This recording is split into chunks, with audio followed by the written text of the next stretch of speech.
actividad, tengo que dejar inmediatamente con ustedes a Karen Cara Cruz, que es la directora de la Casa del Libro, para el saludo que ella va a dar. Karen.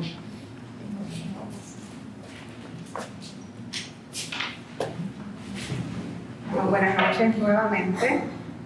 Les agradecemos que estén aquí con nosotros en el día de hoy. Hay caras conocidas. Bienvenidos a todos. Voy a leer para que no se me quede nada.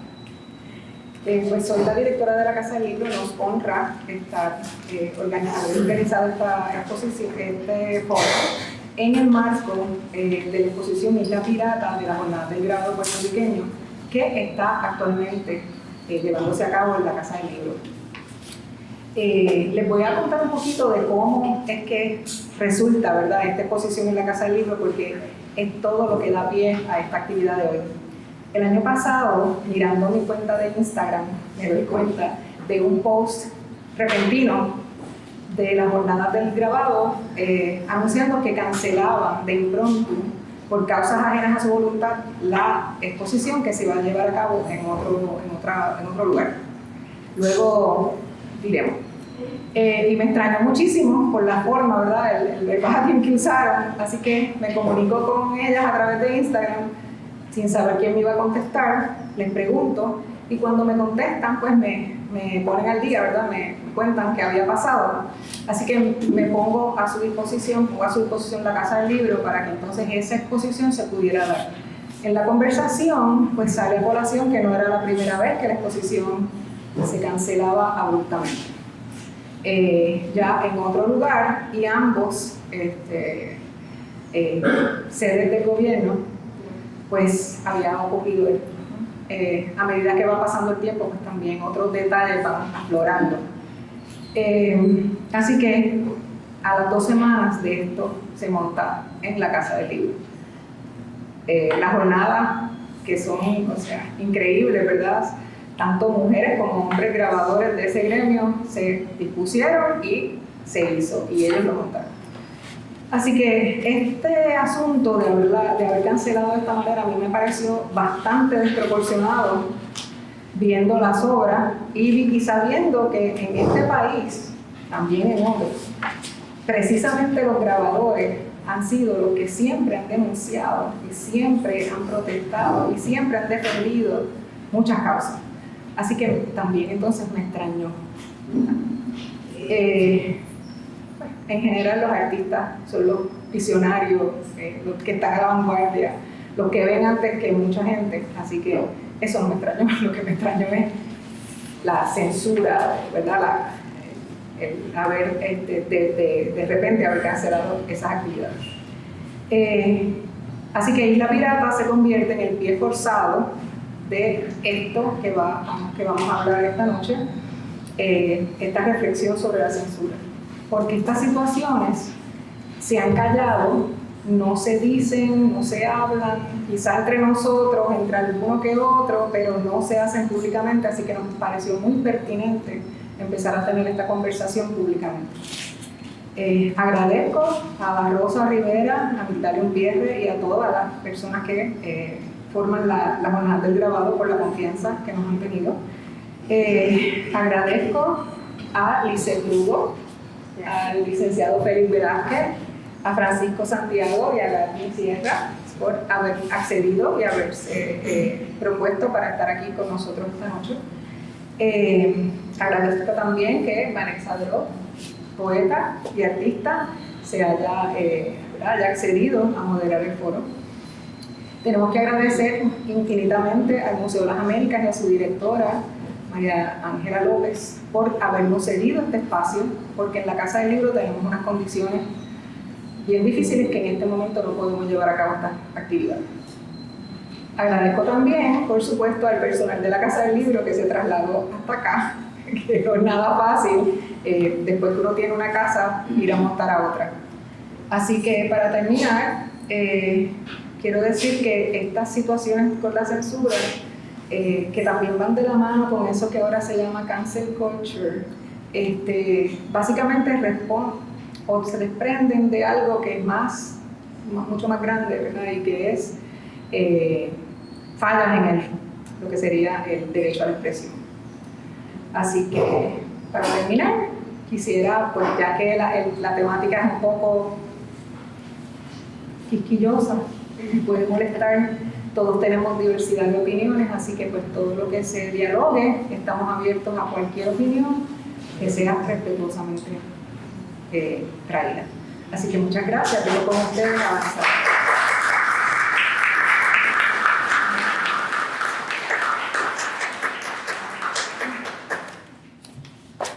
Gracias, Karen. Le toca ahora el turno de dirigirse ustedes a Ada Rosa Rivera. Por favor.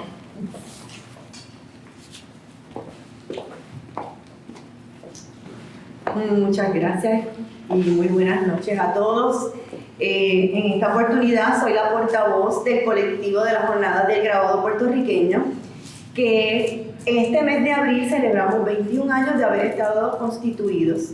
Es un grupo de artistas independientes que han trabajado por 21 años en armonía, haciendo diferentes trabajos educativos de preservar, educar, vender, dar clases en diferentes instituciones públicas, privadas, plazas, centros comerciales y de exponer nuestras obras libremente. Es uno de nuestros postulados y que sean siempre trabajos realizados en el oficio de lo que es el grabado tradicional o contemporáneo. Nosotros llevamos 21 años, en esos 21 años hemos realizado homenajes a los maestros. Nosotros, por costumbre, cada evento lo dedicamos, ¿verdad?, a uno de nuestros maestros destacados en la tradición del grabado. En esta oportunidad, esta noche, nos sentimos sumamente agradecidos a la Casa del Libro, especialmente a Karen, que confió en que esa propuesta que había sido presentada con fotos, con obras, esto ya en un catálogo, en estos diversos centros supuestos culturales de la isla, sabían lo que había, lo que iba a haber en esa exposición desde el título, llama Isla Pirata, ese concepto, lo que quería decir y cómo cada artista había interpretado. Bien cercana a la fecha donde íbamos a hacer la apertura, cuando ya teníamos cóctel, música, programado nuestro equipo de montaje y todos los detalles excelentes como acostumbramos a hacer en la jornada. Y agradezco a los compañeros de la jornada que esta noche nos acompañan. Estamos sumamente agradecidos de ustedes que siempre responden a la convocatoria y que trabajamos siempre por el grabado y por Puerto Rico. Esta exposición, pues de un día para otro se cancela y ya Italia, que había sido la persona que había estado en las redes compartiendo la invitación y extendiendo la invitación al público en general, de momento ya tiene que poner cancelada la exposición. Y eso se hizo en varias ocasiones. Pero no desistimos.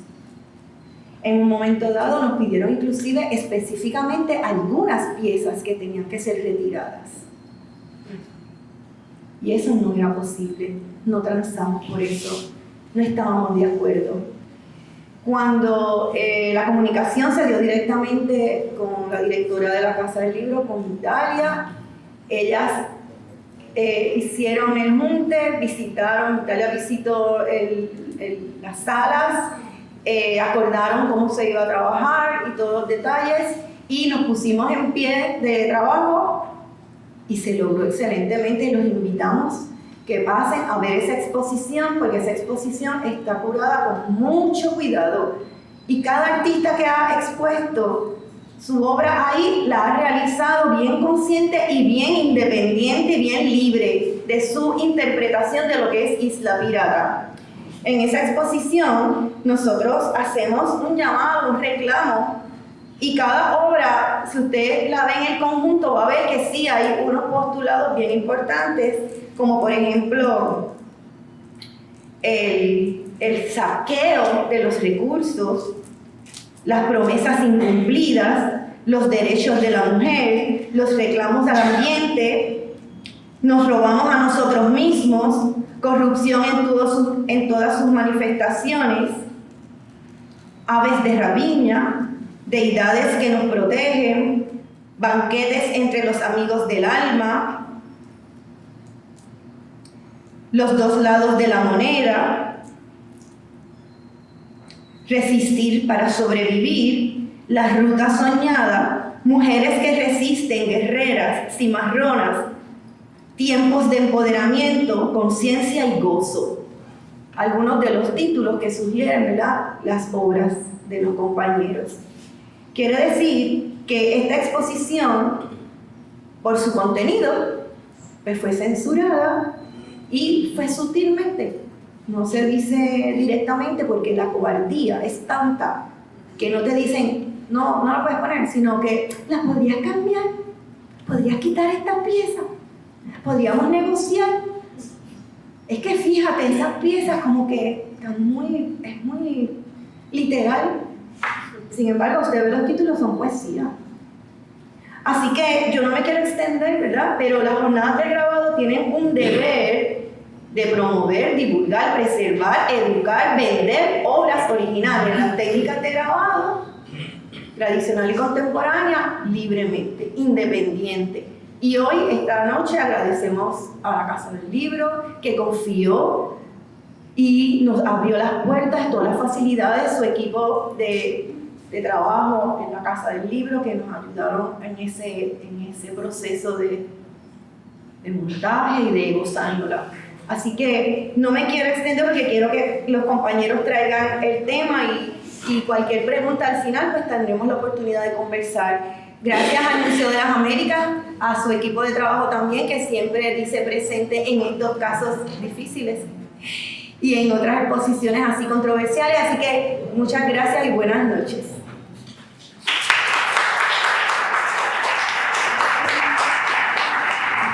Gracias a Rosa. Yo tengo que decir que le dije a Rosa que no hay mal que por bien no venga, porque esa exposición se prestigia más en el Museo Biblioteca, la Casa del Libro, que si hubiera estado en la compañía de turismo o en la casa que usted...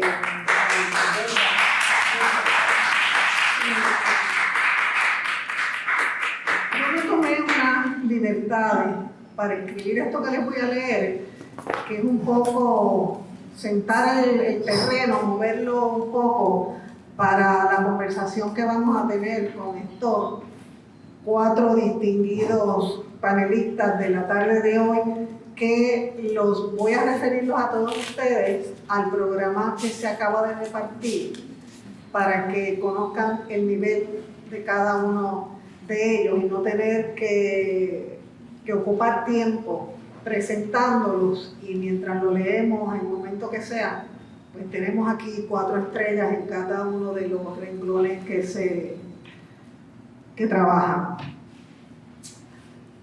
Como buenos soñadores, a los puertorriqueños nos gusta dormir. O al revés, como buenos dormilones nos gusta soñar. Y dormimos no porque queramos, sino porque en ocasiones, a pesar nuestro, nos ponen a dormir. Y soñamos porque está en nuestro afán crecer y crear.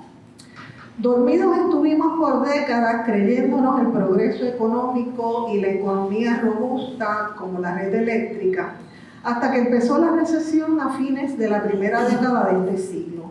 Seguíamos durmiendo al son del cuento del autogobierno y los otros mitos de complacencia que el ELA nos inculcó, hasta que llegó en 2016 la decisión del caso Sánchez Valle. Ya Ada Rosa explicó lo que pasó con la exposición Isla Pirata, tanto en la compañía de turismo como en Casa Escuté. Y tengo que decir que a mí me parece que Isla Pirata tiene que ver con algo más. Pirata es una palabra muy poderosa y sobre todo sospechosa, que lo mismo implica robo que reclamo, cojera y patas de palo que travesías y viajes extraordinarios. miradas de 50% por aquello del parcho en el ojo y triunfantes abordajes, tesoros escondidos, corrientes y conspiraciones. Y si se le añade el peligroso sustantivo isla, pues ese título pierde la inocencia que nunca tuvo. Y quienes ostentan el poder o los burócratas, aunque no aprehendan del todo lo que isla pirata quiere decir, de alguna manera lo intuyeron. Sabían que ahí había algo equívoco, una conjetura presagiosa ante la cual tenían que estar alertas, recelosos y protegerse. Censura es también vocablo de gran sospecha, pues esconde en sus 3 sílabas no ya su etimología que nos llevaría al contaje de los habitantes de la ciudad, al censo, sino palabras como prejuicio, rechazo, control, exclusión, dominio, poder, miedo, prohibición, cancelación, límites, invisibilidad. La censura, en términos generales, se manifiesta de muchas y diversas maneras, con matices de distintos grados, desde la que ejercen aquellos a quienes consideramos nuestros enemigos, hasta la gente de nuestra misma tribu cultural. Soy censurada cuando hablo en Facebook del deseo de usar un turbante africano, como el que tiene Pavarroca. Se me acusa entonces de apropiación cultural y se me descarta por ser blanca. El censor convirtiéndose en quien le censuraba antes. Ejerzo censura cuando, amparándome en lo que yo creo que son los criterios literarios más rigurosos y correctos, excluyo a otro escritor o escritora de un proyecto. Ejercemos censura cuando, al enterarnos de aspectos personales de un creador, lo dejamos sin espacio para la exposición, sin páginas en una antología. Tal como he leído en algún lugar, los museos tendrían que destacar más espacio para almacén que para salas de exhibición, si esa fuera la postura que siempre primara. Y está la peor censura, la que siempre mencionaba José Luis González, la autocensura, esa que nos hacemos a nosotros mismos por miedos, para acomodarnos con algo o alguien, porque todavía nos rigen tabúes o convenciones sociales y políticas. Esta censura también tiene otro matiz, la autocensura que debe ejercer alguien, y aquí me adelanto a algo que se aclarará más adelante. La autocensura que debe ejercer alguien por razones éticas, pues existe un conflicto de interés entre una función de poder y la responsabilidad con el mundo del arte y sus integrantes. El objetivo principal de esta actividad es traer a un primer plano las manifestaciones de la censura en el mundo del arte en Puerto Rico, pues incluso podemos llegar a pensar que no existe, por lo que les decía antes, de los sueños que dormimos. Pensamos sobre todo que nuestras propias tribus no la ejercen, o que porque escribimos y publicamos, hacemos arte y exhibimos, componemos y damos conciertos, tenemos una libertad sin límites. Sin embargo, sabemos que en este país invisible y cada vez más invisibilizado, cuya producción cultural no tiene nada que envidiarle a la de ningún otro país del mundo, y en muchos renglones somos mejores, no tengamos duda de eso, somos censurados y limitados por el poder, sea el de la metrópoli o el de sus agencias en nuestro suelo, incluidas las autóctonas. El tema de la censura no es asunto de visiones maniqueas, y creo que esta tarde lo comprobaremos. La censura, ¿de qué nos excluye? ¿De qué espacios nos saca? ¿A qué espacios nos devuelve? ¿Hay censura buena? ¿Hay censura mala? En tiempos de Milei y Rodríguez Pérez, en tiempos de Vox y Netanyahu, estos temas se vuelven más complejos y escabrosos. Para acercarnos al tema y dialogarlo, está esta tarde con nosotros estos tres titanes y una titana. Así que vamos a comenzar por darle el primer turno a Lisset Lugo.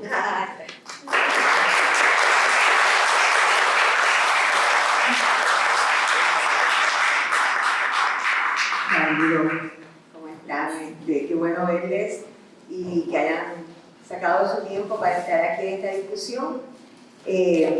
Bueno, pues a mí me hablaron de 5 minutos, yo me autocensuré de los 10 que había hecho y tengo como 8. Yo les voy a pedir su indulgencia, ¿verdad? Porque si me pongo a hablar nada más sin leer algo, pues me voy a divagar un poquito más.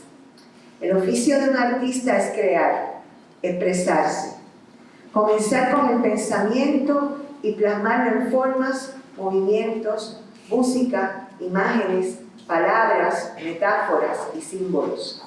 También es hilvanar una propuesta, una idea, una creencia.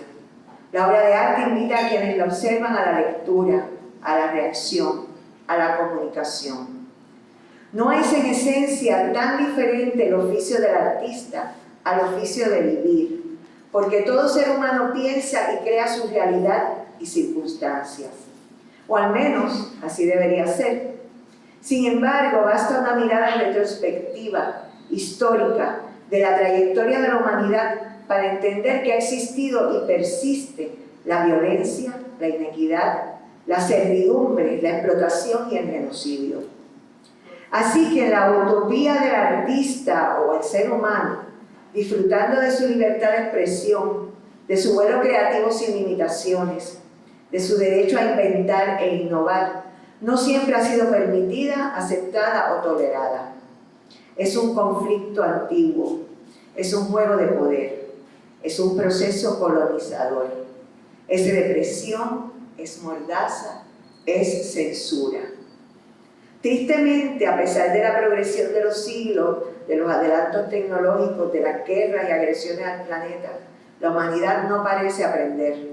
Y las hegemonías de poder y control, no importa la época, no importa el lugar, no importa si es una nación, un gobierno, una institución, una iglesia y hasta una familia, se adjudican la potestad de determinar qué es correcto, moral, apropiado y qué debe ser sancionado, reprimido y erradicado. Como resultado, muchos han perdido la dignidad, la libertad y hasta la vida. La censura en el arte tiene una historia tan larga como la del arte mismo. Esto del telefonito no es muy amable para mí, pero ahí vamos, es lo que tenemos.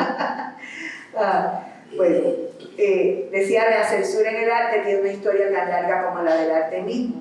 Hay ejemplos de paños mandados a pintar sobre las genitalias de cuerpos desnudos, de obras de grandes artistas y hojas de parra añadidas a esculturas de mármol, y quemas de libros y obras artísticas por las ideas expresadas en la literatura, las imágenes o en la poesía. La censura del quehacer creativo puede tomar muchas formas, como la prohibición de obras de arte, la cancelación de eventos artísticos o la presión sobre los artistas para que cambien su trabajo. Hace como 30 años atrás, la diócesis de Caguas convocó a una exhibición colectiva a la cual bautizaron con el nombre de Arte Religioso Contemporáneo. Con ese título, los artistas que fuimos invitados creamos piezas contemporáneas, alusivas a un sistema espiritual que se quedaba rezagado e intrascendente con respecto a una sociedad en caos y necesidad. Entonces, adivinen qué pasó. La diócesis canceló la exhibición aduciendo que no tenía el presupuesto para presentarla. Hace años también invitaron a nuestro gremio de jornadas del grabado a exhibir en la Cámara de Representantes de Puerto Rico en el Capitolio. Cierto. Al entregar mi obra me doy cuenta de que faltaba la obra de nuestra directora, Ada Rosa Rivera. La llamo y me entero que la oficina de la presidenta de la Cámara le había pedido que sustituyera su grabado, el cuerpo de una mujer cubierto por nuestra bandera nacional. Ante mi indignación, Ada Rosa insistió que no quería forzar al colectivo a asumir una posición política, ya que somos un colectivo de arte. Con el grupo como prioridad retiró su obra, no la sustituyó como querían, pero la retiró. Yolanda Velázquez y yo llevamos atuendos con bandera boricua para provocar una reacción, pero no todo el colectivo llegó a enterarse, porque tal vez nos hemos acostumbrado a tolerar estas agresiones. La censura con una sonrisa en los labios, la prestigiosa práctica curatorial que invisibiliza el arte que no les cuadra, porque los curadores ejercen su encomienda incluyendo y excluyendo, construyendo una narrativa subjetiva y personal y escogiendo las obras de arte que puedan ilustrar la misma.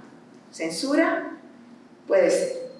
Otro tipo de censura en el arte boricua es establecer jerarquías y claques que son favorecidas para ser incluidas en exposiciones, colecciones, galerías y museos. Si el artista exhibe y vende en un lugar alternativo, como una feria popular, y si lo hace sin intermediarios, será menospreciado por esas claques y degradado a una clase inferior. Le llamarán artesanal como si eso fuese malo. Y su obra será excluida de muestras curadas y prestigiosas. También eso es una modalidad de la censura. Recuerdo haber participado en un panel como este. Éramos 3 mujeres artistas boricuas que habíamos participado en la Bienal del Grabado Latinoamericano y del Caribe. La moderadora, una académica, a veces curadora de museos y colecciones, presentó a mis colegas leyendo sus currículums con sus estudios, exhibiciones, premios y distinciones. Cuando me presenta, en vez de hacer lo mismo conmigo, se sonríe y con tono condescendiente dice: nuestra próxima panelista es Lisette Lugo. Cuando pienso en Lisette, la veo en su mesa en la Feria de Artesanía. Mis estudios, mi trayectoria, mis logros no fueron mencionados. Por lo menos tuve la oportunidad de hablar y pude redirigir el tema más allá del menosprecio y la estigmatización.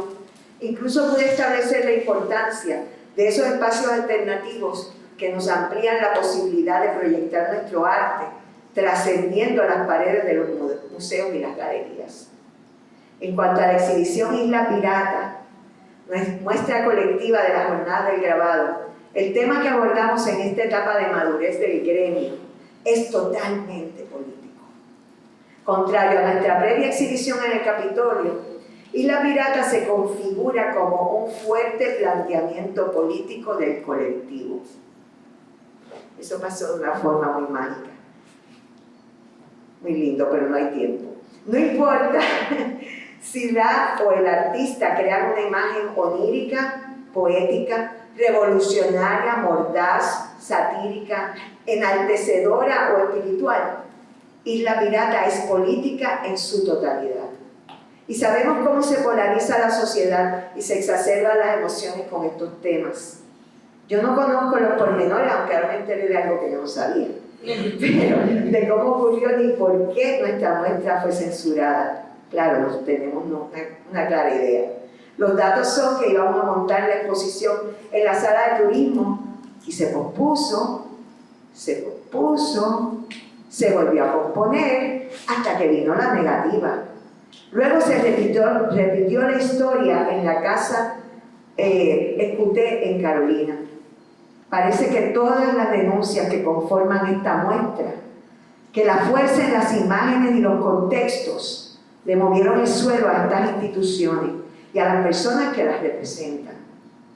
Sin embargo, Isla Pirata ha tenido la buena fortuna de ser abrazada, acogida y validada por el Museo de las Américas en su modalidad de estandartes, así como por el Museo Casa del Libro en su versión formal y previamente censurada. Por eso estamos muy agradecidos.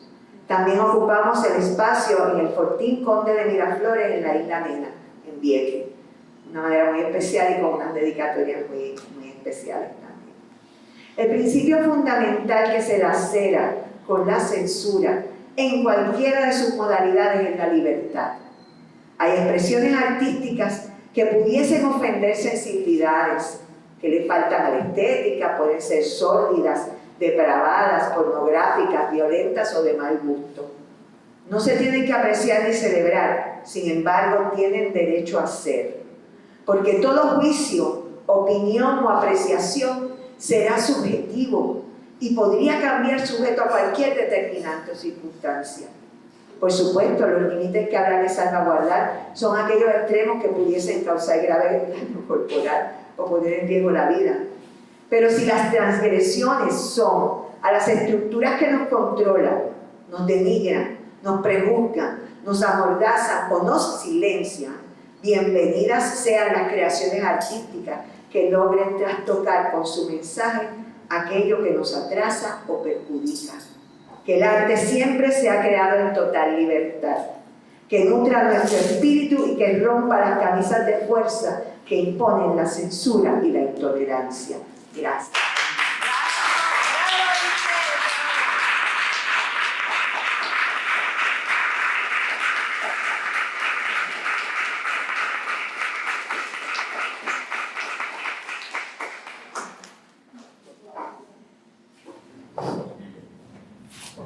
Me corresponde el turno ahora a Francisco Santiago. Bueno, pues saludos a todos y todas. Antes de comenzar, sabes que siempre es importante hacer los agradecimientos. Primero, agradecer a la Casa del Libro, Museo de las Américas, a la jornada. Tengo aquí personas que de otra manera no hubiesen llegado, porque también tengo padres familiares, mi papá, mi primo, mi madrastra, tengo aquí compañeras, tengo amistades que de otra manera les agradezco mucho que estén y que estén muy feliz con su presencia. Bueno, que sí. Si no estuviesen aquí, yo no estuviese aquí tampoco, ¿no? Por eso es que tengo al palco de mi amigo, por decirlo así, ¿no? En esa dirección también. Yo me voy a poner tiempo, porque a veces uno pisa, arranca y después no frena. Y pues siendo consciente de eso, voy a poner un tiempito aquí. Es un poco interesante y un poco raro para mí, porque se me invita a este espacio como director ejecutivo de una revista que se llama Crítica, Cuaderno de Discusión Política. Es una revista que se crea entre yo y varias amistades en el 2021, que tiene la intencionalidad de mezclar, por un lado, un tema político, varios ensayos políticos, ¿verdad? Pero también siempre integrar al interior un arte gráfico, un grabado o algo por el estilo, y siempre la dinámica ha sido hasta el momento, y no creo que vaya a cambiar hacia el futuro, el invitar a la persona dentro de los parámetros de la revista, le damos el tema y el pie forzado, y a partir de ahí pues, recibimos lo que nos den, y siempre la dinámica ha sido respetar lo que recibimos, y no solamente eso, sino que no pudo estar presente, pero el gurú del diseño gráfico de la revista, Mario González, diseñar la revista alrededor de ese arte. Y obviamente pues una revista que, ¿verdad? Porque voy a ser bien claro, una revista progresista, una revista de izquierda, una revista independentista, y yo creo que desde esa perspectiva es desde donde partimos, ¿no? Entonces, ¿cómo termino aquí? Esa es la pregunta buena, ¿verdad? Pues termino aquí, ¿verdad? A través de esa invitación, y yo creo que desde esa perspectiva pues voy a dar otro pie forzado, porque parte de lo que dije yo fue, bueno, yo, ¿verdad? Tristemente no tuve el don de ser artista gráfico, yo sí hago un muñequito de palito, es mucho. Y dije, bueno, pues ¿qué puedo aportar? Yo creo que si algo puedo traer en el tiempo que tengo, como pie forzado, es cómo crítica se acerca al arte y cómo crítica se acerca a la represión de esa perspectiva. Porque ahí sí, ¿verdad? Si bien la totalidad del grupo ¿verdad? No incurre en el arte, sí hemos recibido pagos todos y todas. Y desde por otras razones, ¿no? Por lo general, dentro del marco de una expresión política, ¿no? Y bueno, entonces, ¿qué para nosotros es arte desde esa perspectiva? Y en crítica, ¿verdad? Sin darle, como se ha inventado la rueda, o ya se inventó la rueda, pues el arte no es aquel acto intencional del ser humano, ¿no? Bien sea gráfico o de otra índole, para llevar a cabo una expresión, ¿no? Entonces, ¿por qué es importante de nuestra parte atenderlo desde esa perspectiva? Porque entonces para nosotros el arte es una expresión social. O sea, tiene que haber otros seres humanos envueltos y un ser humano es un ser social, por ende siempre va a tener ese elemento. Y número dos, un acto intencional. Y hacer un acto intencional, pues dialoga necesariamente con un proceso de interpretación de su realidad. Y ahí entramos con un filósofo que usamos mucho, que se llama Gramsci, que es que todo acto de interpretación es un acto filosófico. O sea, ¿por qué? Porque tú estás intentando a partir de lo que tú has aprendido, lo que estás observando tu cultura, hacer algo, ¿no? Y entonces no hay escapatoria. Para la crítica, todo arte, indiferentemente de su manifestación, y aunque no quiera hacer arte, es una expresión política, punto. O sea, y es una perspectiva de la cual partimos. ¿Y por qué traemos esto a esta conversación? Porque la represión es el acto, ¿verdad?, también de ser humano, porque todo esto se da dentro de un espacio social, de no permitir a otro ser humano hacer algo, ¿no? Y eso incluye la modalidad de censura, que es no permitir que se exprese. Entonces es un acto de violencia, ¿no? Violencia porque forma parte de ese proceso y entonces sigue siendo un fenómeno político. O sea, que son dos fenómenos políticos que chocan a la vez en tu espacio social. Y ahí está crítica en medio, aquí estamos todos y todas la verdad en medio, en ese trajín, por decirlo así, ¿no? Y entonces, pues desde esa perspectiva es que traemos este tema, porque desde crítica siempre es importante, cuando atendemos la violencia como fenómeno político, entender su contexto y sus actores. O sea, toda violencia tiene su contexto. Y los actores dentro de esa violencia, quién recibe la violencia, quién está llevando a cabo esa violencia y la magnitud es importante. Y es algo que queríamos traer al espacio como parte del análisis, ¿no? Porque en Puerto Rico se da, para ser un poco más concreto, muchas formas de violencia en cuanto a libertad de expresión.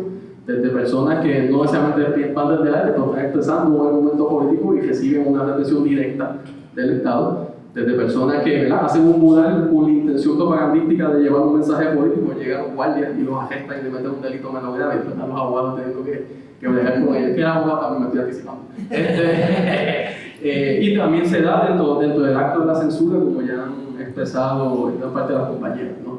Y yo quiero añadir algo más, ¿no? Y es que esto todo se da dentro de un tirijada político, y con esto quiero ir cerrando, ¿verdad?, para mantener la discusión, ¿no? Porque se da dentro de un balance donde, por ejemplo, crítica no es un actor del Estado. O sea, para nosotros, cuando hablo de actores es importante porque no es lo mismo que sea el gobierno o una entidad que recibe dinero del gobierno a una entidad o un individuo en su carácter personal. ¿Por qué lo digo? Porque, por ejemplo, crítica como revista sí establece un proceso discriminatorio en el momento de escoger con quién vamos a relacionarnos a nivel artístico y lo traemos para debate, ¿no? ¿Por qué? Pues bien sencillo, pues tenemos un perfil de revista, tenemos unas posturas políticas en torno a ese tema, somos independentistas, ¿no? Y desde esa perspectiva, por ejemplo, si llega un fascista que debe darnos un grabado fascista, pues yo te lo digo bien claro, yo voy a decir que no. Pero yo no tengo la potestad para restringirle que vaya a cualquier otro lado, yo no tengo ese poder como yo soy el Estado, ¿me entiendes? Y yo creo que eso es parte del diálogo, en mi opinión, que hay que tener al momento de hablar del tema, porque también es decir, bueno, si esto es una expresión política, ¿cómo adelantamos, ¿no?, esa postura y esos principios, ¿verdad?, políticos que queremos traer a través del arte, por un lado, y por otro lado, protegernos ante cualquier posible agresión, donde al final del día, desde mi perspectiva, nosotros no tenemos ningún poder, o sea, eso lo tiene la gente. Y yo creo que ese es el marco de la cual partimos, y creo que era la presentación que queríamos traer desde lo aprendido en crítica, desde las distintas bases que hemos estado en el proceso. Y bueno, eso es todo por el momento. Después vamos con las preguntas y ahí vamos un poquito más. Gracias.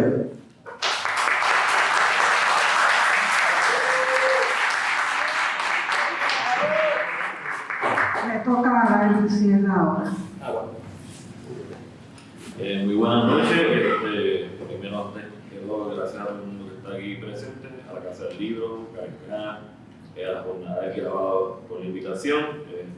Este foro sobre la censura. Eso podríamos estar hablando ahora, no solo aquí, sino en todos lados.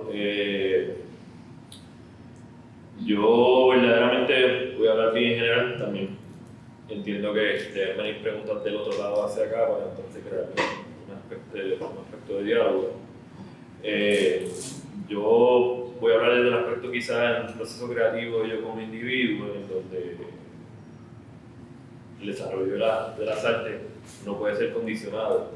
Siempre que nosotros estamos trabajando una propuesta plástica o estamos trabajando lo que es una obra por lo general, es lo que sentimos, es nuestra pasión, es lo que vivimos, es lo que nos representa y un sinnúmero de cosas. El cuestionarnos o establecer esa duda o esa pregunta de que esto va a afectar a esto, pues, eso es autocensurarse, como lo comentaba Vanessa Dross en en su comienzo.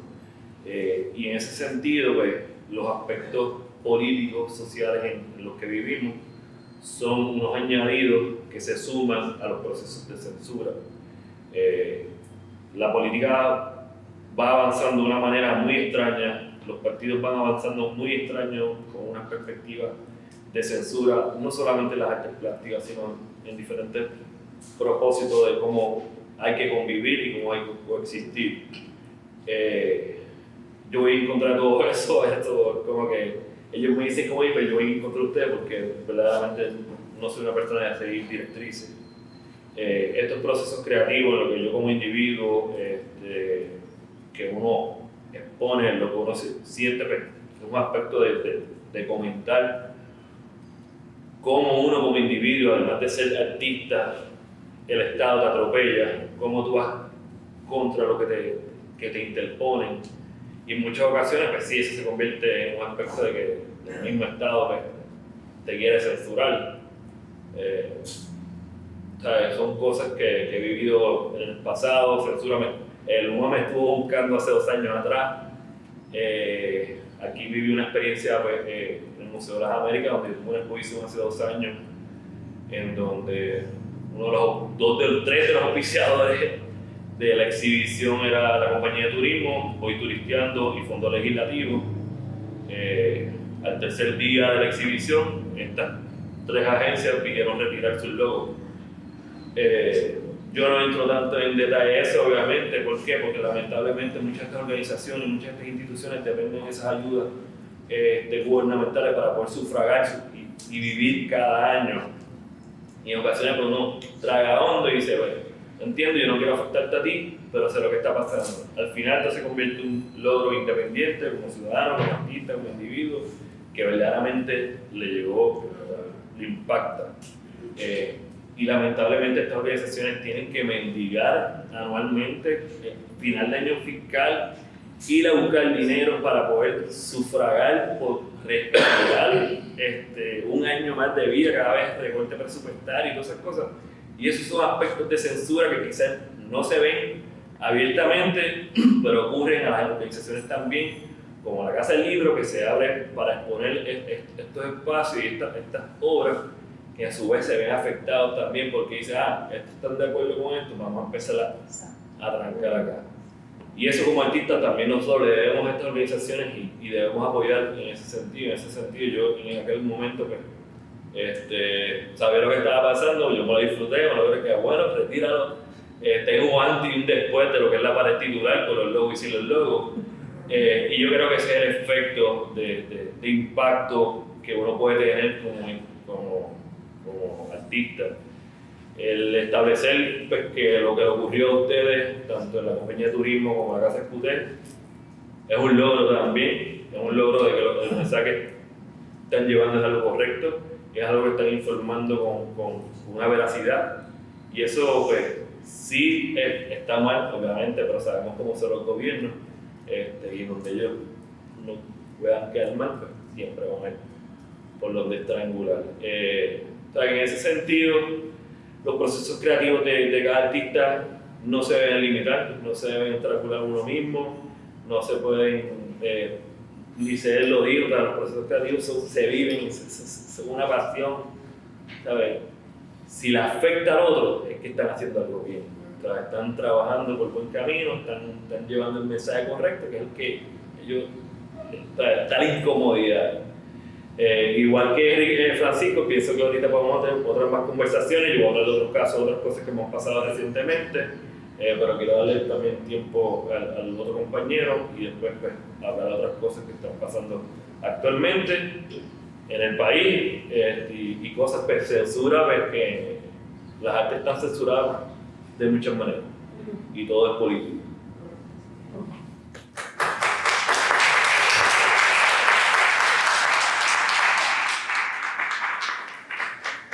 Gary cierra con esa expresión que menos mal que nos da el anticipo de lo que mucha gente vino a escuchar esta noche también. Licenciado Félix Velázquez, el turno es suyo. Muchas gracias. Lo licenciado como que me añade algo que yo no quiero, ¿verdad? Como que yo quisiera algo más familiar. Él es licenciado también, no soy licenciado, no sé por qué. Gracias a Rosa por la invitación y gracias por el cardio que me hizo hacer hoy, desde el Parque de un Café hasta llegar acá arriba. Así que fue muy buen ejercicio. Voy a lanzar primero una pregunta retórica. ¿Qué tienen en común el rendimiento de Breda, de Velázquez, el fusilamiento del 3 de mayo de Goya, el Guernica de Picasso y Isla Pirata? ¿Qué tienen en común? Que todos tenían un tema político y todos tenían también, fueron objeto de censura, de críticas, ¿verdad? Así que bienvenida Isla Pirata al grupo excelso de obras que han sido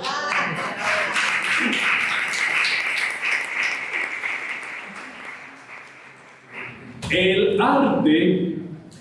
Yo he trabajado mucho con comunicaciones, música, programas de televisión, de radio, he dado charlas sobre este aspecto, pero aplica lo mismo para el arte, ¿verdad? Voy a hacer otra pregunta. ¿A cuánto les gusta Bad Bunny?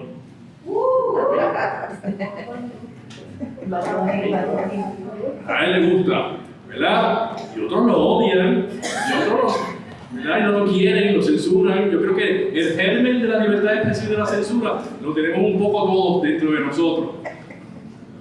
Así que tenemos que verlo desde esta perspectiva. Han sido siglos de historia, siglos de sangre, siglos de guerra para lograr un mínimo de libertad de expresión que tenemos hoy día.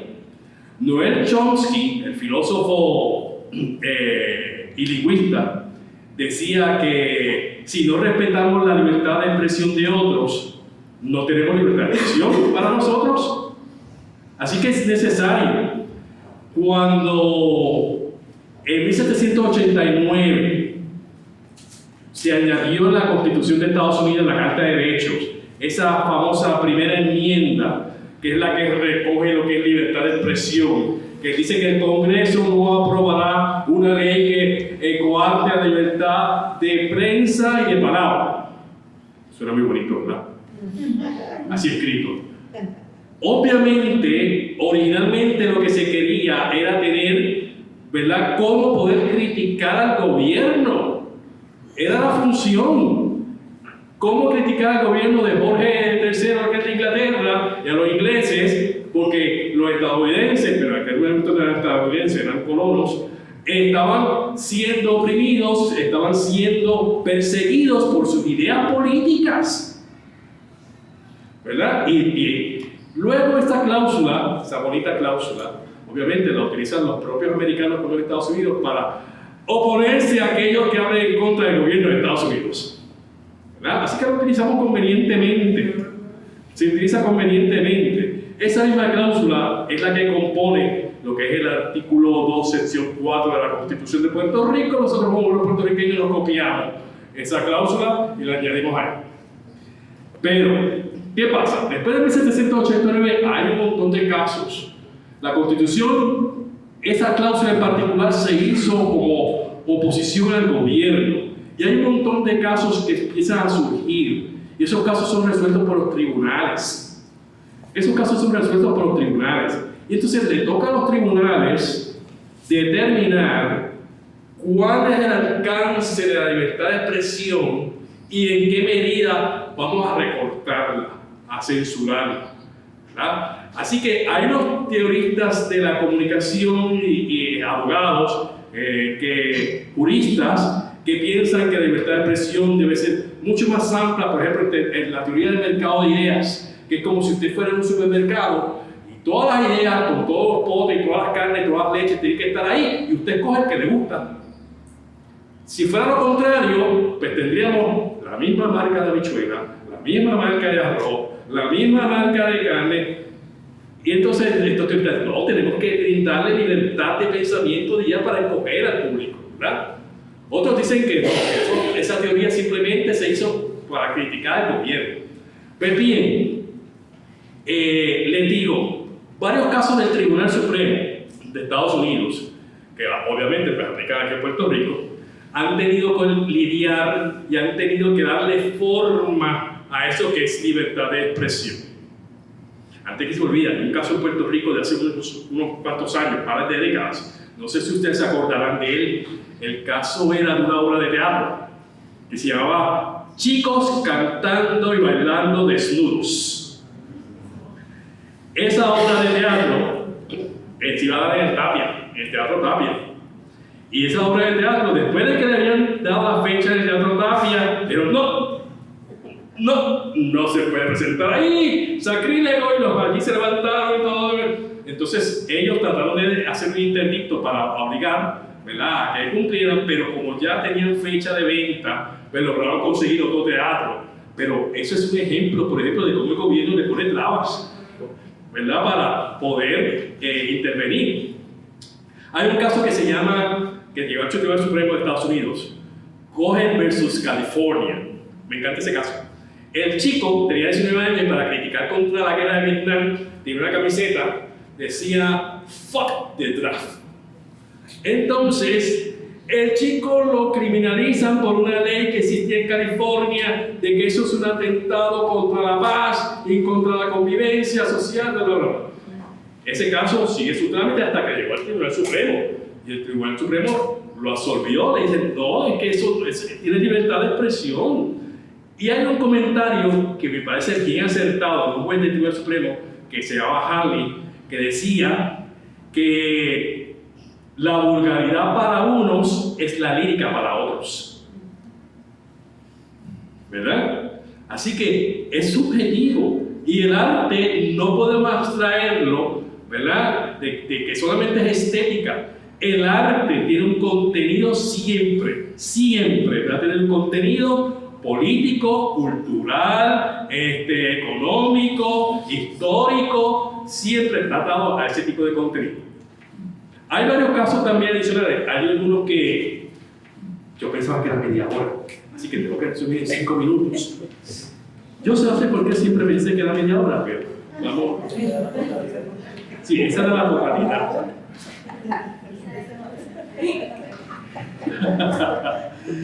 Tinker versus la comunidad de escuela de distrito de Des Moines en 1969, en la que unos chicos también, para criticar actos contra la guerra, usaban unas cintas color negro en el brazo y criminalizaron también a los chicos por llevar la cinta. Y entonces el Tribunal Supremo dice: las personas no pierden su derecho, los estudiantes no pierden su derecho a libertad de expresión cuando entran por la puerta para adentro de la escuela. No la pierden, ¿verdad? Y nosotros pensamos que sí muchas veces y criticamos. Hay un caso que viene a tono con ustedes. El National Endowment for the Arts versus Penny, en el caso de 1998. Caso interesante, porque ese caso viene después de que un fotógrafo famoso de Estados Unidos había sido censurado por unas fotografías de alto contenido erótico. Y entonces en 1990 el Congreso de Estados Unidos pasó una ley en que esa ley restringía los criterios para otorgar subvenciones a centros culturales y a diferentes museos, ¿verdad?, a través del National Endowment for the Arts. Y fíjense cómo es la tensión entre la censura y la libertad de expresión, porque en este caso el Tribunal Supremo apoyó lo que decía el Congreso. En este caso el Tribunal Supremo sostuvo que ciertas restricciones, que la National Endowment podía establecer restricciones sobre lo que podían auspiciar o no podían auspiciar. Así que le dejó la puerta abierta para que ellos seleccionaran, entre comillas, los temas que podían recibir subvenciones para poder exhibirse.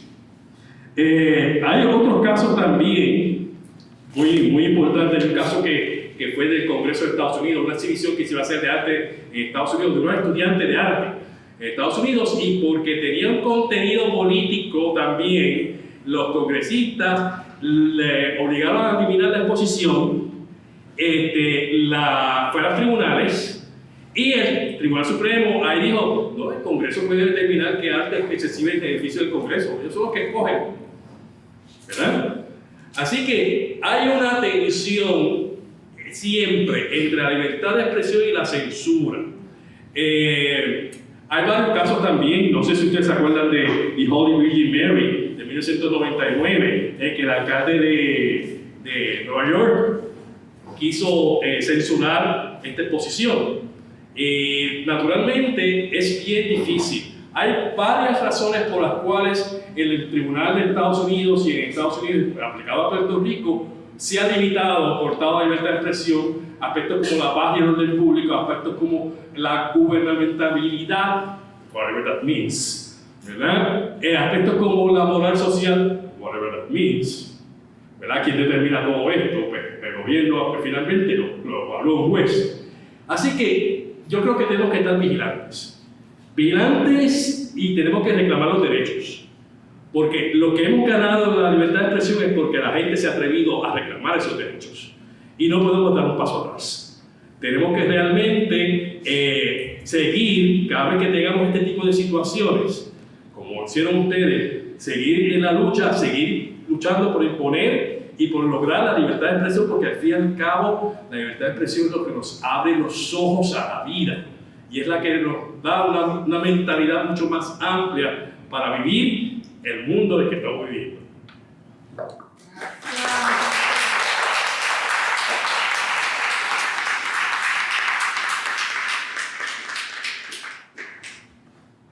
Yo se supone que haga unas preguntas iniciales, pero prefiero hacerlas muy breves, no consumir el tiempo que se supone que consuman, para que de verdad se establezca el diálogo con el público. Lisette, cuando esa persona en esa actividad te invalidó, te puso en un lugar que no era el lugar que tú te merecías, ¿tú le reclamaste? Qué buena pregunta. No, realmente no se lo reclamé. Es una historia larga. Es que aquí no sé qué pasa, hay unas valoraciones personales que se cuelan y realmente pues Puerto Rico es tan chiquito que ponerse a pelear con todo el mundo en ese aspecto. Está una persona muy reconocida, ¿verdad? En los mundos del arte y realmente te voy a decir la verdad y les digo a todos ustedes, les cuento que yo he sido sumamente censurada. Ya como que ni me importa. O sea, la cosa es de seguir haciendo y como se ha comentado aquí, ¿verdad? De que el hecho de que nos negaran los espacios, se le puede dar ese viraje y decir, qué bueno, porque así se les ve la postura y así mismo nos reconocen de la forma, tal vez, ¿verdad? No queriendo hacerlo, es como los maestros de una clase de uno de mis hijos, que eran tremendos maestros, tenían a la clase enamorada con su concepto, ¿verdad? De amor patrio y un montón de cosas que le estaban presentando estos maestros. Y la administración de la escuela fueron tan brutos, ¿verdad? Que en vez de dejar que se acabara, si ya se estaban graduando, que se acabara todo y no los volvían a contratar, los sacaron justo antes de los actos de graduación. Pues esos niños se empoderaron, aquellos les apagaron hasta los micrófonos y se pararon y dijeron cosas, fue bonito. A la larga, fue bonito porque los muchachos se crecieron en esa graduación como no hubieran crecido si todo se le si no hubiera sido esa brutalidad de votar a los maestros y no dejarlos terminar. Bueno, es que nosotros tenemos la capacidad de darle la vuelta a las cosas para convertirlas en algo, ¿verdad? Mirar la tortilla. Para nosotros, como para Irving, fue mejor que se sacaran esos tres logos. Es que yo confieso que a mí me hicieron algo similar. Se me entregaba un premio como poeta, etcétera, etcétera, etcétera, y la persona cuando me fue a presentar dijo, ¿y ella que vive en el viejo San Juan? Y yo jamás le reclamé. Y eso siempre se me ha quedado aquí detrás, como esa roña que uno siente, lo cual me lleva a a uno de los temas que él planteó, que es el asunto de la carga de violencia que hay en la censura. Violencia que ejerce quien censura, pero la violencia que me ejerce a mí, porque si a mí yo no quiero pensar en la violencia que tú sentiste cuando te pasó eso, o la que has sentido y siente Gaby con lo que me ha pasado recientemente, porque le dan a uno ganas de salir corriendo y engramparse en el cuello a alguien, ¿verdad? Porque de la misma manera que tenemos, como decía él, tenemos el germen de la autocensura, también tenemos el germen de la violencia para poder defendernos y reclamar una serie de cosas.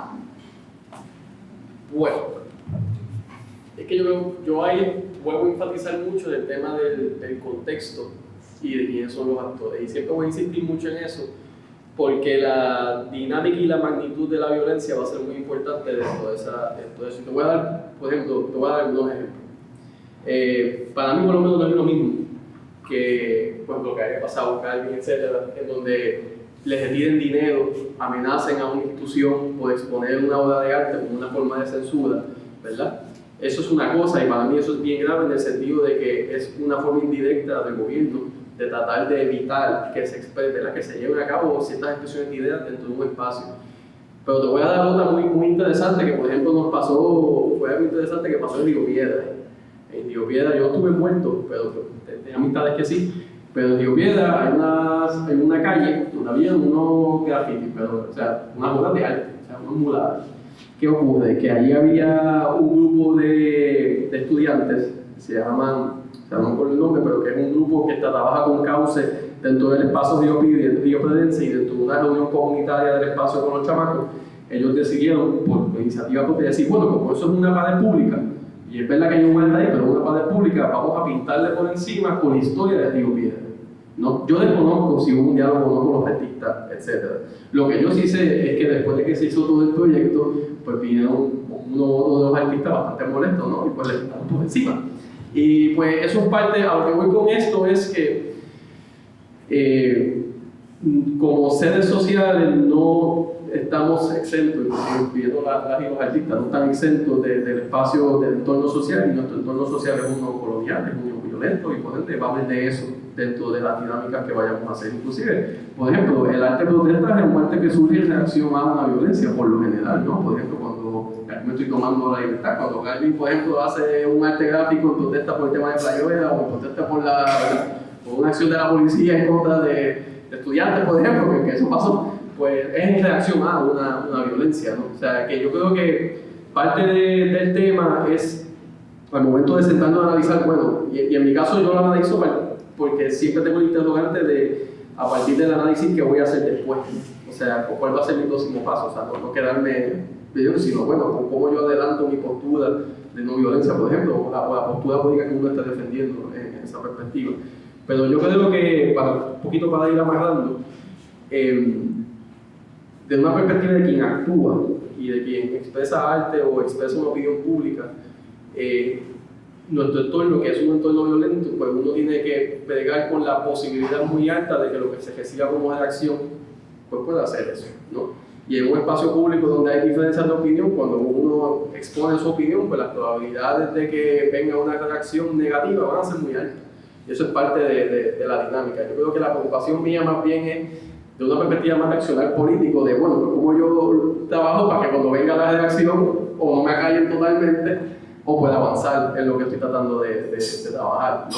Y yo creo que ahí pues, va a depender mucho del proceso. Lo que sí insisto es que una cosa es que eso ocurra entre compañeros o entre un espacio, ¿verdad?, de individuos, y otra cosa es que venga el gobierno a hacer quien esto, porque es mucho más difícil poder enfrentarse a ese monstruo, por decirlo así, ¿no? Y por ahí va la cuestión. O sea, no es una notación muy clara, porque siempre va a haber una palabra bien cabrón. Gracias. Carmen dijo algo bien importante, y es el calvario que pasan las entidades culturales de diferentes tamaños para poder allegarse fondos todos los años para poder funcionar y ejercer sus funciones. Y quiero preguntarte, ¿cómo contrasta eso, verdad? La función oportunista del Estado. Porque escatiman esos fondos y sin embargo, cuando quieren hacer un embeleco de relaciones públicas o de congraciarse con una comunidad, a lo primero que recurren es al arte. Y entonces viene la cosa esa de la iglesia, que piden la exposición, lo de la Cámara de Representantes, etcétera, etcétera, para congraciarse o después poder decir nosotros ya hemos apoyado el arte en Puerto Rico, etcétera, etcétera. ¿Oportunismo o no oportunismo? Es evidente y sobre todas las cosas es ver cómo lamentablemente las organizaciones culturales del país tienen que, como dije ahorita anteriormente, cada fin de año fiscal tienen que meterse en la oficina del Senado, Cámara, a pedir que no les recorten el presupuesto. Evidentemente, la cultura es lo último que mira el Estado, no le presta atención. Sin embargo, después de María, el tercer sector fue el que levantó el país. Y hablamos de las organizaciones culturales. Entonces, evidentemente, siempre el Estado va a querer sí y no hasta cierto punto, hasta donde yo me conviene ser tu aliado, pero yo te manipulo, te controlo económicamente, pero no ¿sabes? Ellos quieren y no quieren, es un acto de hipocresía, definitivamente. Cuando verdaderamente la necesidad cultural del país es historia, es todo lo que nos representa como individuo, como ciudadano. Donde debería estar el dinero necesariamente es en la cultura también. Entonces, todos los proyectos que se pueden desarrollar a nivel cultural, a nivel institucional, a nivel de museo, a nivel de necesidades, porque estas son las organizaciones que están llegando a diferentes localidades del país.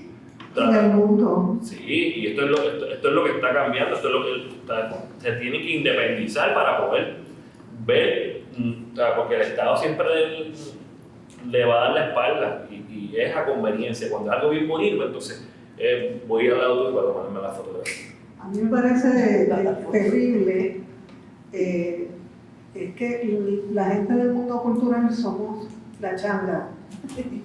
Tenemos un presupuesto de $100,000 y nos lo bajan a 80. Y con los 80 hacemos lo mismo que con los 100 o más, porque entonces ahí le metemos y de pronto nos bajan, el próximo año lo bajan de 80 a 60. Está del mero esto, y de todos modos seguimos ahí, hasta que de pronto nos dejan con $10,000 y nosotros seguimos fajados trabajando. ¿Y cuál es el mensaje que recibe el Estado? El mensaje que el Estado quiere recibir. De hecho, voy a decir algo terrible. Una persona muy importante en el mundo de la cultura, le digo a otra persona en otra ocasión, lamento haber proyectado que los asuntos de la cultura en Puerto Rico se hacen con poco dinero. Estamos hablando de hace muchas décadas. Pero entonces nosotros pues seguimos ahí en la lucha. Quiero hacerle una pregunta después si tú quieres, Gabriel, para que hables de tu caso particular.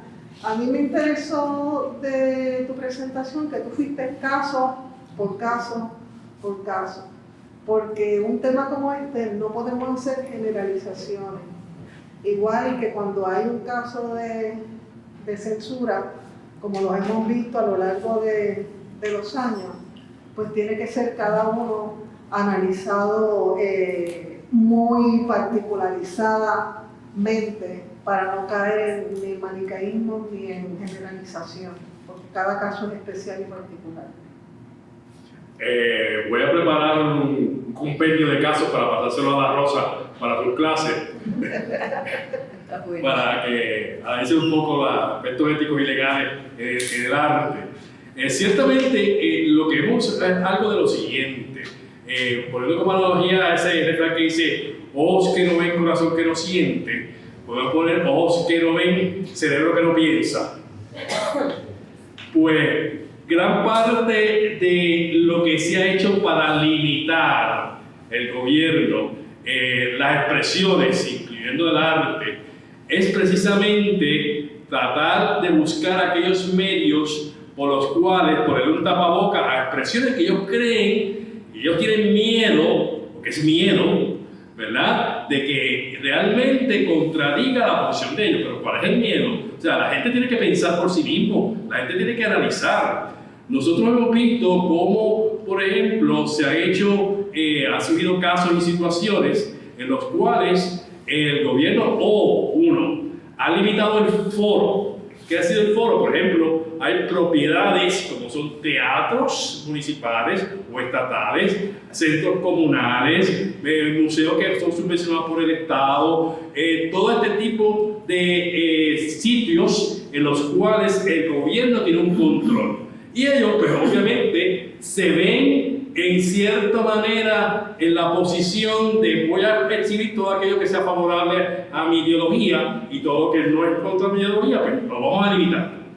Lo otro que hacen es, económicamente, tratar de estrangular a muchas organizaciones, porque esta organización no está afiliada o no sigue la línea, no está alineada con mi posición ideológica y política o moral, ¿verdad? Porque los que van a votar por mí también pues, tienen una moral, y si yo opino que exhibo desnudos en esta exposición, pues entonces van a venir los moralistas y van a decir que no apoyen lo demás. Pues entonces ellos también ven el poder económico como un mecanismo de control, ¿verdad? De no otorgarle fondos, disminuirle fondos, cortarlos de alguna manera para limitar esas expresiones.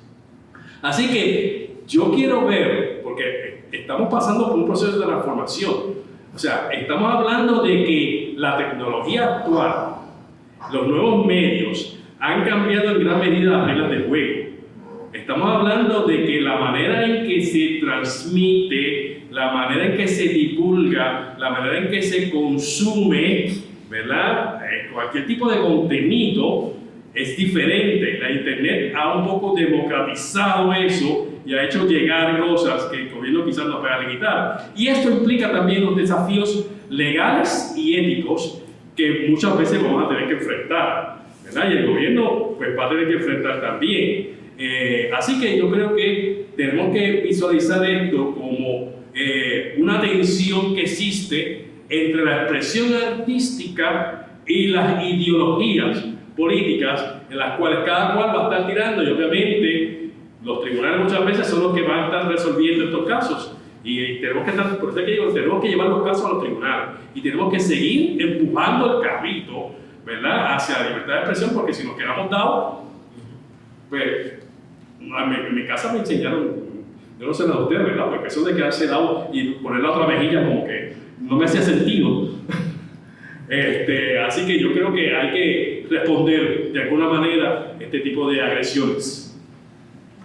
Gracias a los cuatro. Vamos a abrir entonces la discusión al público. Mariana. Hola, buenas noches. No ha quedado clara la censura y que necesito la cronología. ¿Qué fue lo que pasó en la compañía de turismo? ¿Se hay algún escrito donde ellos les dicen a ustedes no van a esperar? ¿No van a poner aquí porque no han querido cambiar la obra? Si eso es lo que pasó primero, después qué pasó con la casa de Pompeyo.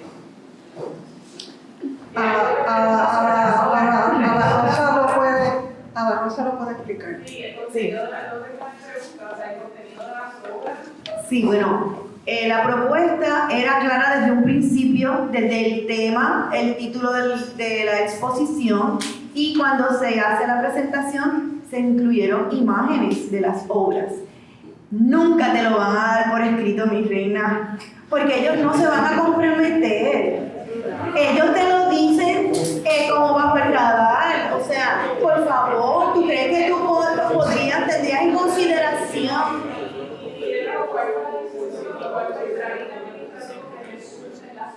Bueno, resulta que nosotros tenemos esa aceptación de las salas en ambos lugares, nos asignan la sala, nos asignan la fecha, tenemos todo planificado. Pero llega un momento que esto trasciende, porque mira, la persona que está inmediata y es la que coordina, por ejemplo, la entrada y salida de la sala y la exposición, es un empleado del municipio. Y él corresponde, es como un soldado que corresponde a su director y corresponde al secretario, en este caso, ¿verdad? De ese momento. Acuérdense que esto también cambia, y de ese momento a esto ya ha cambiado 3 veces el director de esa agencia. Pero yo tengo cartas, porque yo soy histórica y tengo todo bien organizado, tengo cartas donde sí fuimos aceptados, donde nos asignan la fecha, donde después, ay, es que no, las tenemos que posponer, y te dan otra fecha. Y ay, y te dan otra fecha. Porque a alguien le molestaba. Y probablemente ese que yo me enfrento, yo le pregunto y yo le pido, no es quien toma la decisión. En este caso, en la de turismo específicamente. Y llega el momento en que llegó la pandemia también. Y era una razón maravillosa y fuerte para que pues no se podía presentar. Pero después se pidió otra vez la sala, se pidieron las fechas. Y así, hasta que te cansas, porque sabes el motivo. En la casa escucha lo que sucede es también eso, te dan la fecha, te quitan y te dicen, bueno, pues deberías quitar unas piezas, pero nunca me lo dan por escrito, porque eso es algo que yo puedo usar legalmente, una evidencia legal. Ellos se cuidan, y en este caso, yo estoy segura que el alcalde ni se enteró. Esos son los achichincles de abajo. Que sí, que por estar protegiendo a la imagen para que no haya polémica, lo que hacen es peor. Y eso sucede así. Y a mí no me, yo no dudo que haya habido censura. Lo que pasa es que creo que ha habido, yo como verás, me digo en foro enterarme Sí. de qué pasó y cómo, y de qué horas estamos hablando y cuándo pasó qué cosa.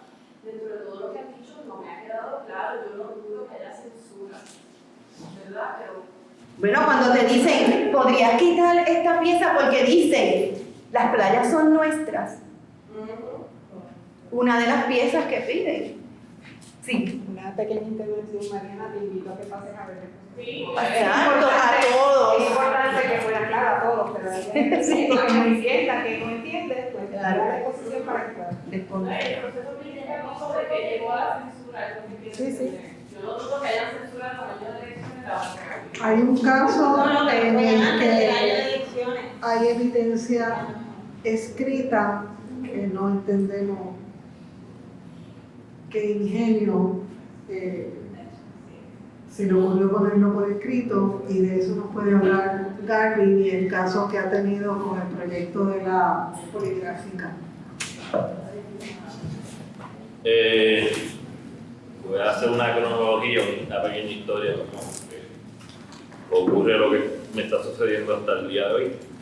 El verano pasado, en julio, estamos hablando de 2023, yo recibí un email de parte de la curadora de la poligráfica, que inaugura en 2 semanas, de parte de Lisa Landner, solicitándome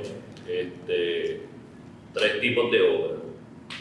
Entre esta selección de las 3 obras, en una de ellas pues, me pide información y me pide que sobre la pieza que se llama Retratos de una deuda. Retratos de una deuda fue una pieza que yo hice en el verano pasado en una residencia de artistas en Massanutten, en Massachusetts, donde la pieza yo la creé dentro de mi estudio. Es una pieza que habla sobre la situación de la deuda del país, y la pieza está toda impresa en recibos de una caja registradora. Esa pieza pues, literalmente cubre todo un cuarto, son un montón de imágenes. Y pues, esa pieza pues, ella me dice que interesada. Dentro pues, de los diálogos, un diálogo que tuve con ella, una llamada telefónica, ella me expresa pues, que le gustaría incluir esta pieza dentro de la selección, pero hay una situación muy lamentable que al ser ella cónsul de Suiza en Puerto Rico, esta obra tendría que ser presentada ante el consulado de Suiza en Nueva York para tener un aval de que esta pieza no tendría ningún conflicto entre Estados Unidos y Suiza y que perdiera un acto de diplomacia. Ante esto, pues yo me quedé, yo no podía creer lo que yo estaba escuchando. Yo me quedé, lo dialogué con unas amistades, dije, mira, me está pasando esto fue lo que me dijo. A partir de eso también recibí un email de parte de su parte, donde hay una evidencia. Lo traje aquí, lo voy a leer, pues porque esta última semana pues, yo lancé, con el apoyo de otras personas, amigos míos, poder presentar estas piezas fuera de la poligráfica, con apoyo de artistas que me han financiado económicamente para yo poder lograr la presentación y no entrar dentro de lo que es la censura, aunque sí ocurrió la censura. Les voy a leer más o menos lo que dice el email. El email va a estar presentado como parte de la pieza, ya es un aspecto plástico, así que dice así. Buenas tardes, Gary. Me alegré de recibir tu correo. Perdón mi tardanza en escribir, pero estoy hasta el cuello con correspondencia y asuntos administrativos relacionados a la poligráfica. Y con la finca en Yaucoa y consulado suizo y el cuerpo consular de Puerto Rico. En el caso tuyo, el reto no es encontrar algo, sino preguntarme qué de todo bueno y adecuado puedo incluir en la poligráfica. Retratos de una deuda me parece fabulosa y problemática a la vez, ya que requiere un espacio definido, separado también acústicamente. Entiendo que la sensibilidad del material requiere un mínimo de exposición a la luz. Del montaje al desmontaje cuento aproximadamente 6 meses. La deuda vencerá antes. Como persona y curadora políticamente interesada, me encantaría incluir esta instalación o parte de esta. Si fuera posible, mostrar un extracto. A la vez, las denuncias a los gobiernos locales y federales que financian la poligráfica, junto al hecho que como cónsul honoraria de Suiza para Puerto Rico, rol que asumo desde hace 5 años, no me puedo exponer políticamente, son otros factores a considerar.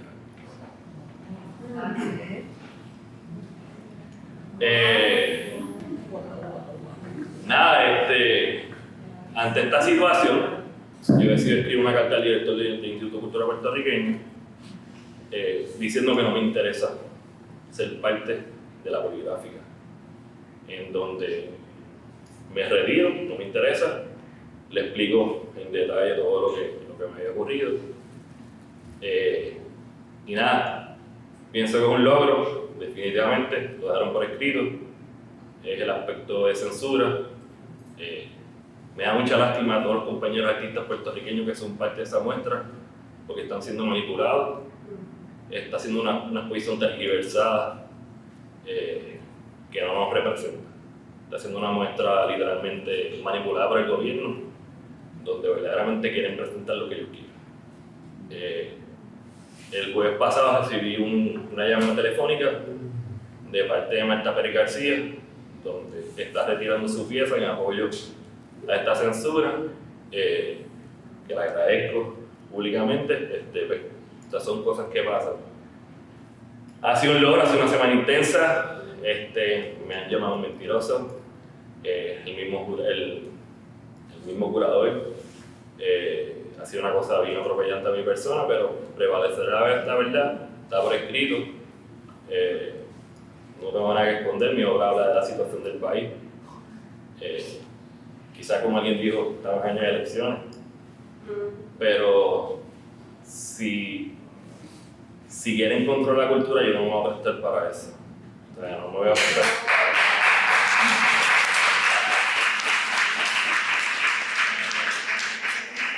Como dije, no pienso que es una exposición representativa del país, carece de la verdad del país, así que no creo que... Y yo creo que el acto de solidaridad de Martita contigo. Es un acto que representa también la solidaridad de todos los artistas. Yo por lo menos me incluyo, los que se quieran excluir, pues no creo que se vayan a excluir ahora. Más preguntas. Espérate, allá. No.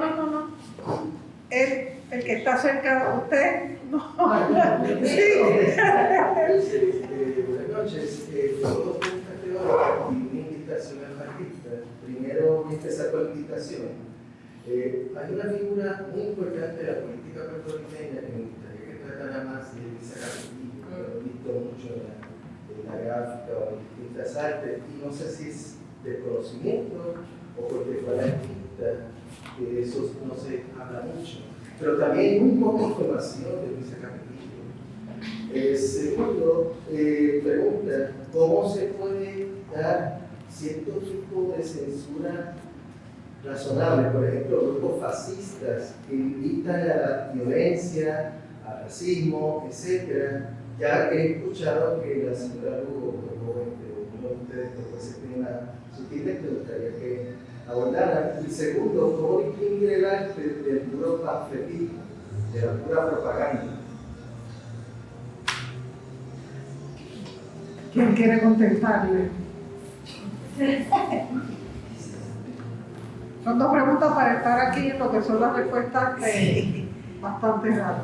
Bueno, realmente el panfletismo como tal, o sea, ahorita dije que había sido muy mágica la forma en que se había configurado Isla Pirata, ¿verdad?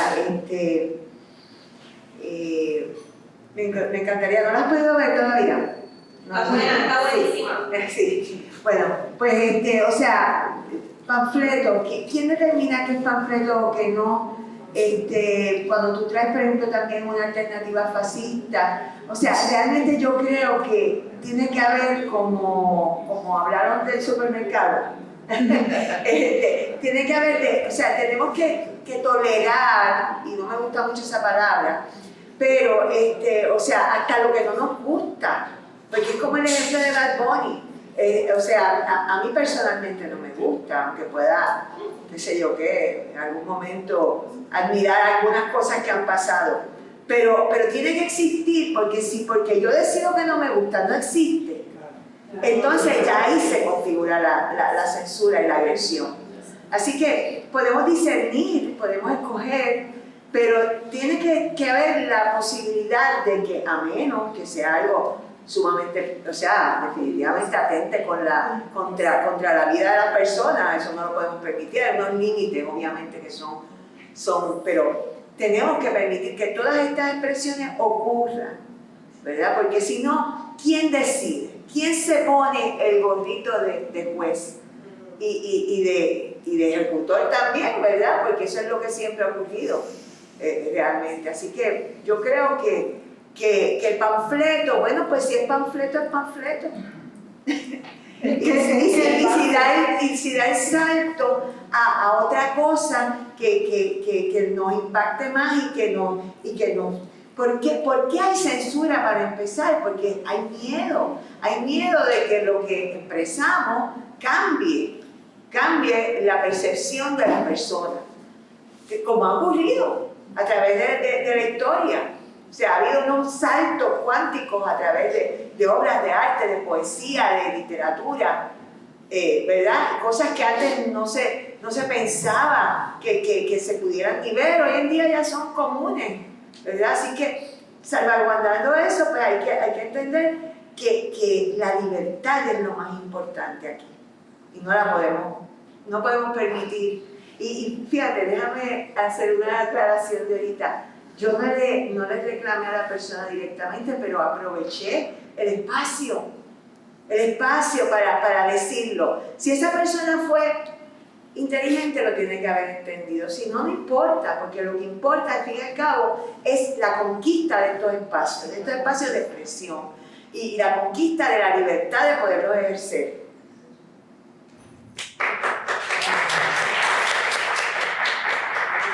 Más preguntas, aunque hay unas cosas que hay delante. No me puedo enterar de lo que le pasó a Garvin ahora. Ponte de pie para poderte. Como vengo a enterar ahora lo que le pasó a Garvin, entonces yo supongo que el hecho de que la curadora sea cónsul honorario de Suiza tiene que haberle afectado a otros tantos. La pregunta entonces es la siguiente: ¿hay otro que le pasó lo mismo? Verdaderamente no conozco otro caso. Yo en particular, pues me pasó esto en particular, creo que la pieza le tenía miedo. Y obviamente pues, estamos dentro del cuatrienio PNP. Y obviamente, pero más allá de eso, pues se ponen dos cosas en esa carta. Uno, que como su rol de cónsul no puede terminar una selección como esa, y dos, ser fondos federales y estatales que financian esto, que entonces se vería muy mal ante eso. O sea, si de antemano tú entiendes que tu rol como curadora, Técnicamente se debió haber retirado. gracias, Esa es la autocensura que ella debió haber conflicto. ejercido. Tiene un conflicto ético, debió haberse retirado. No solamente para el caso de Garvin, sino para todo el proceso. Hay una aquí. Sí, buenas noches. Yo estoy más ocupada con respecto a cómo la artista recibe esa censura, que genera un sentimiento, ¿verdad? Porque ya a crear algo y que ya se sabe que posiblemente se censura, crea un sentimiento. Eso genera posiblemente que el artista pueda acostumbrarse a la papel y por ende elegir cuáles son sus luchas. Por ejemplo, decidir, pues no quiero bregar con el gobierno y mejor me voy con las comunidades o me voy con la área, con las instituciones privadas. Ese tipo de cosas. Quería saber el sentimiento de ustedes. Bueno, permítame. En cuanto ¿verdad? Gracias por esa observación. En cuanto a acostumbrarse ¿verdad? A la agresión, yo creo que no, yo creo que los artistas siempre buscamos la forma de salir airosos en ese aspecto, tú sabes. Yo creo que se pone el cuero duro. Se le pone a uno el cuerito más durito porque cuando yo era muy joven, pues llegué a pensar, bueno, debo hacer una lista, igual que hacer una lista de exposiciones, debería hacer una lista de rechazos. Porque te rechazan por todo, te rechazan porque, mira, yo que fui parte de la Asociación de Mujeres Artistas, o sea, hasta eso movía aquí unas pasiones, hasta en colegas y compañeros varones, que decían, pero ¿por qué una asociación de mujeres artistas? Bueno, pues porque tenemos unas realidades, tú sabes. No, pero que si los artistas, que eso no tiene género, que si llegamos a traer una señora, la asociación, le pagamos todo para un foro como este, y llegó a decir porque algo como de que es que las mujeres, pues para que tienen que pintar como los hombres, o sea, era una cosa ridícula, ¿sabes? Y uno elige su batalla, y uno elige cómo va a reaccionar. O sea, yo aquí, escuchando a Garvin, tú sabes, recordándome que en la primera poligráfica, que asesinó de un golpe certero a la Bienal, porque la Bienal de Grabado Latinoamericano del Caribe era una exposición que sirvió de pie forzado a nivel latinoamericano, que la gente hubo exposiciones en Colombia, en Argentina, que se hicieron siguiendo, no importa las cosas que pasaban, porque también había trapitos sucios, y también había favoritismo y ese tipo de cosas, pero por lo menos teníamos algo que respondía, no una globalización, sino una esencia, identidad, no tanto nacional, sino latinoamericana, o sea, era de muchas naciones, pero tenía una esencia propia, ¿verdad? Y a mí me nombran, que también a mí me hicieron difícil la entrada a la Bienal, pero a mí me nombran en esa primera poligráfica como parte de una comisión consultora, ¿verdad? Y si ustedes buscan en los catálogos de la primera poligráfica, no van a encontrar mi nombre porque yo me retiré. Yo me retiré no porque no me hicieran caso a lo que yo quería, a lo que yo planteaba como representante de los artistas.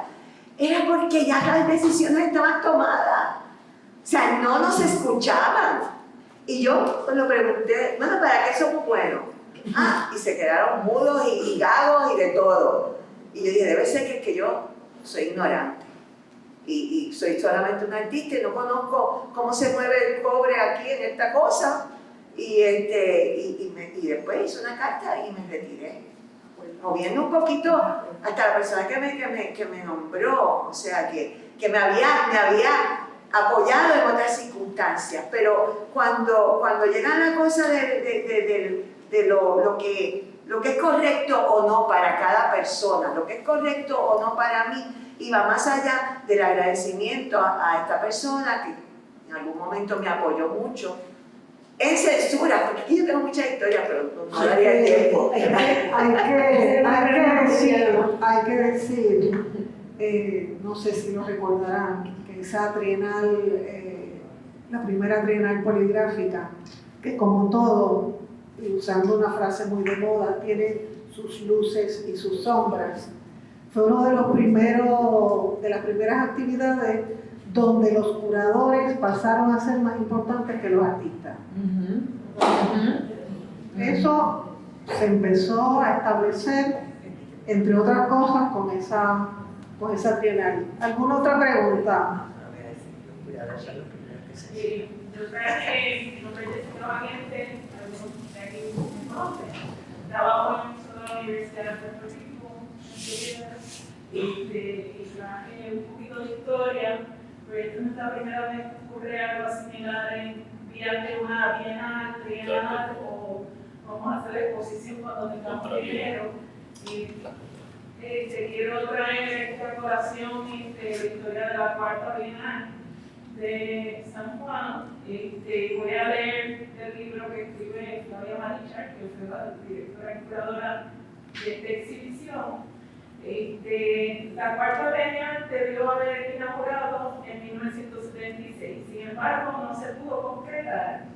Ese año se conmemoraba el bicentenario de la independencia de Estados Unidos de Norteamérica y se había otorgado un fondo especial para desarrollar en Puerto Rico actividades en torno a esa celebración.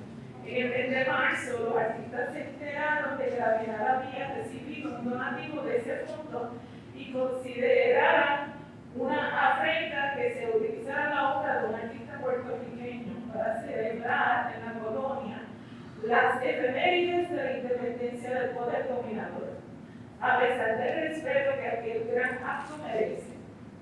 El artista Lorenzo Mar, quien en sí es el que trae la idea de hacer una bienal en Puerto Rico, Maricarmen Alegría, retiró sus obras de la bienal con el fin de llevar a cabo una protesta de carácter internacional, pues le pareció que el asunto era un atropello a la dignidad del artista independentista puertorriqueño.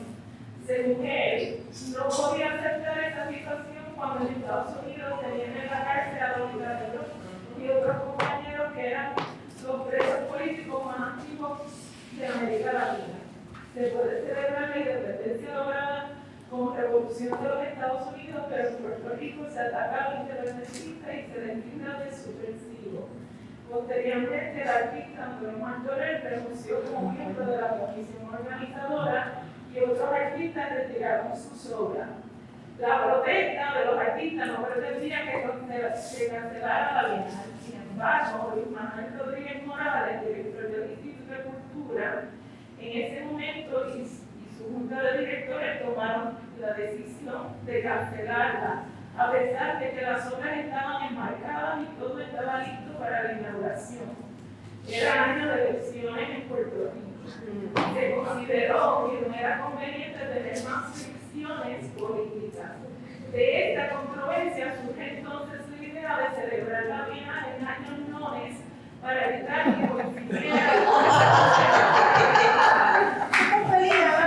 No fue hasta el 26 de mayo de 1979 que se inauguró la cuarta bienal, la cual fue organizada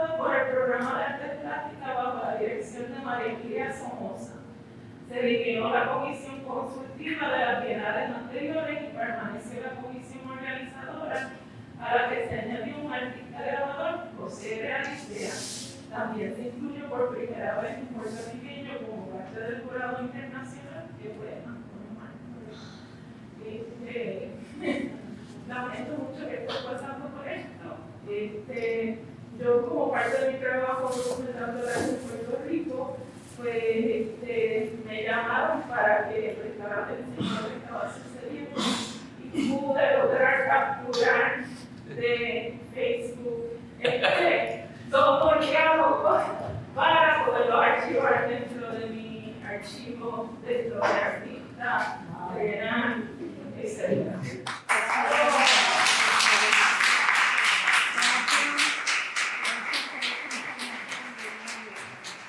Gente, el tema da para muchísimo más. Hay muchas ramificaciones porque todo tiene que ver con el arte, que no es sencillo, es complejo, muchas opiniones, muchas tendencias, mucho análisis. Tenemos que cerrar porque si no nos quedamos aquí hasta las 12 de la noche. Ya son las 8. Se les agradece a todos que hayan estado aquí, que hayan cumplido con el tiempo, como se les pidió. Y nada, gracias a todos. Poli, ¿qué tú quieres decir? Yo no sabía lo que le pasó a Carly.